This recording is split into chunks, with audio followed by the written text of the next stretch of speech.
Look, I am a very, very fearless person. I believe so much in God, and I don't fear anybody. They can do whatever that they want, and I am not scared. I will fight head on. No, Nigeria is one of the biggest exporter of crude oil, and up till now, they are struggling with one refinery. Is that a joke? Angola is taking them like 20 years to build a refinery. Go to other countries, they have like 6, 7 to 10 refineries. But here, that we have a lot of crude oil, even countries that doesn't have oil are building refineries. But here in African countries that have crude oil, which getting a refinery should be the most crucial thing, are finding it difficult to build a refinery. A refinery that you know that will generate a lot of income for the country. Why is this so in Africa? It's not a question of this, so they can do whatever that they like. I thought building a refinery like this is, supposed to be a pride for everybody. Okay. No, I think it's not only government support. There was also a question of the NNPC shareholding. Yes, NNPC shareholding is true. I was asked the last time by the media, and I said that yes, NNPC, paid, $1 billion, which is about equivalent of 7.2% as a deposit, and then we have an agreement to give them 1 year, which we gave them additional 1 year that expired on 30th of June. On the 4th of June, I asked the group CEO, and he said that no. He has discussed they want to remain at 7%, so they won't be able to pay. So, that was on the 4th of June, and they gave us notice that, but we have not even received anything from them in writing yet. And in government support, like what Kule said, it's not that we asked for any support and the government didn't give us. We intentionally did not ask because right from the beginning, there was a doubt as to whether we'll be able to even build the refinery because Mittal Group, the South Koreans, all of them that came and signed MOU with the government of Obasanjo at that time, they are giving oil blocks to encourage them to come and build a refinery because we are desperately looking for refinery. I think Professor Ehumbere has the entire history because he was working with President Obasanjo at that time. So we did not really get, in fact, it was a big fight for us to even secure our own license out of the 60 licenses that were issued. So that's one. Number two, I will also add on what Kule talked about in terms of monopoly. So if you are saying that yes, how can Dangote alone supply the market? Okay, are you saying that the $4 billion that NNPC spent now on the activation of their own refineries, Kaduna, Warri, and Port Harcourt, is that money down the drain? Are the refineries not going to work? They have announced a date. So if they are there, we cannot be a monopoly because we are not the only ones. Actually, they are more powerful than us. So there's no way we can actually even be a monopoly. It's not done. So people should also understand one thing. And let me once and for all, Your Excellency, clear one point, which I think people don't really understand. Because anytime they talk about, this project, when you look at this kind of projects that we have gone, it's not this one alone. We had, in the last 7 years, we went through 31 projects. 31. And it's only 3 that we have here. Out of the 31, let me talk specifically on the refinery. On the refinery, majority of the money was our money that we brought in. Majority of the money was our income. We did not go for project financing because project financing, I know very well, these guys would have asked for my great-grandmother's certificate of birth, which I don't have. So that's why I decided that we will not go. So what we did, it actually put us under a tremendous pressure because When the Naira also collapsed from 156 to where we are, 1,500, 1,600, our payments still remain the same. And, you know, there are other interested parties because people don't know what we went through. Even during COVID, our own international bankers did not agree to give us any waiver or delayed payments. Even with COVID of 2 years that people were not working, we had to continue making those payments. So that's why at that time when former governor Central said that no, we have already paid 70%. The 70% we have paid is because we have been paying this one. We went through hell. And when I say that we went through hell, I meant hell. When we got the delay by Governor Amusu of Ogun State, 3.5 years, our money, with the money we took from the banks was 2.5 billion. It was in Guarantee Trust Bank in a non-bearing interest account, which was escrow account. But on the other side, we were busy paying interest. When we moved here, 1.5 years, we had problem with the land. So even that one too, we had a total delay of almost 4 or 5 years from 2013 September. We did not actually move here and started work till sometime in 2017, almost 4.5 years. And 4.5 years on that money, we suffered a loss of over $600 million because we didn't return the money to the banks. If we had returned the money, then it means that no deal.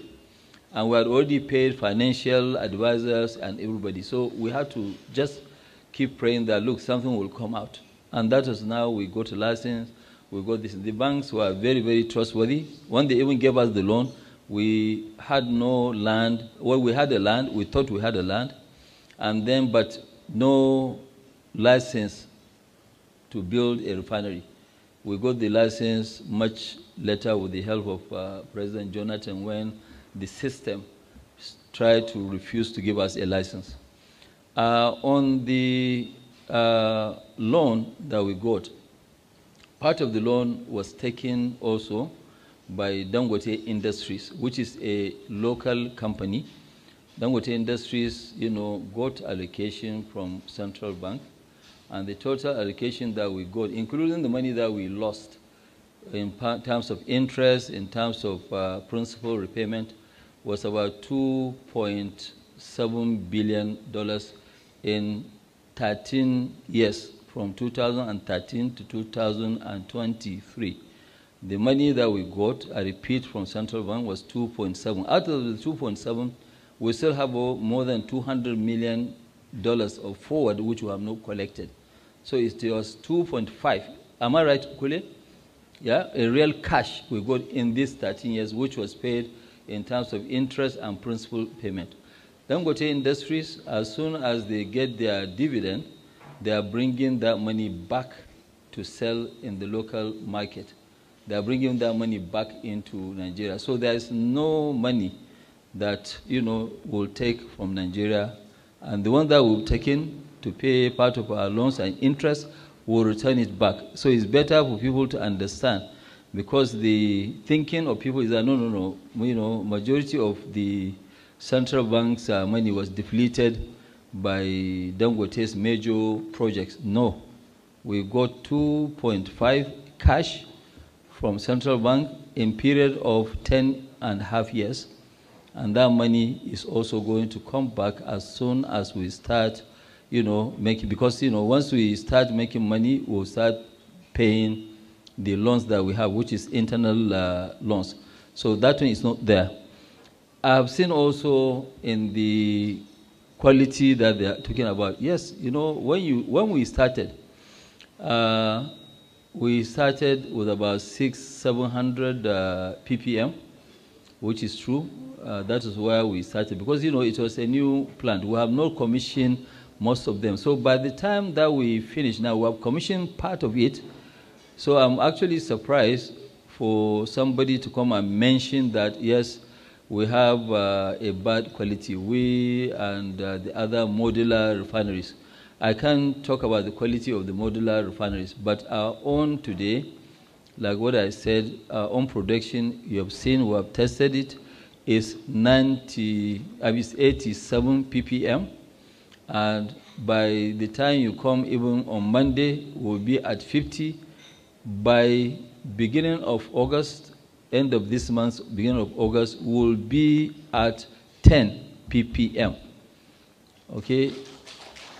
Our flash point, you've seen the tests that we have run, and Your Excellency, Sir, Honorable Speaker, Deputy Honorable Speaker, the leadership of the House, I want you to even at any time set up a committee that they will come with every representatives headed by your chosen honorable member to come and lead in taking samples from filling stations.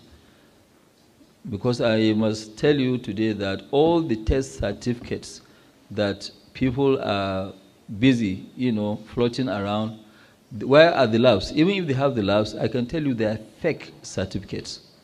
The real one that you'll now know that they are right is to take from the filling station and also to come and take also from our production line. Now you will be able to tell Nigerians that this is it. But the demarketing of a company by a regulator that he's supposed to protect, is very, very unfortunate. It's good that we didn't even know that you are going to ask us to stop by the road and pick up diesel. And, we didn't know what you wanted to do. And when we got here, I said, okay, fine, let them go and, take sample. And the chairman downstream of the House and the chairman midstream of the House went with our people to pick up a hot sample. They brought, you've tested, and you've seen where we are. So we want to clear that, yes, we produce the best diesel in Nigeria. And if the regulator wants, he can come 24 hours anytime. He has people here. Let him conduct this thing. And I would like to also the media to show our lab, and I want them to also show the lab of the regulator himself. He should show us which lab is he using. Yes, because as a regulator, he's supposed to have a lab.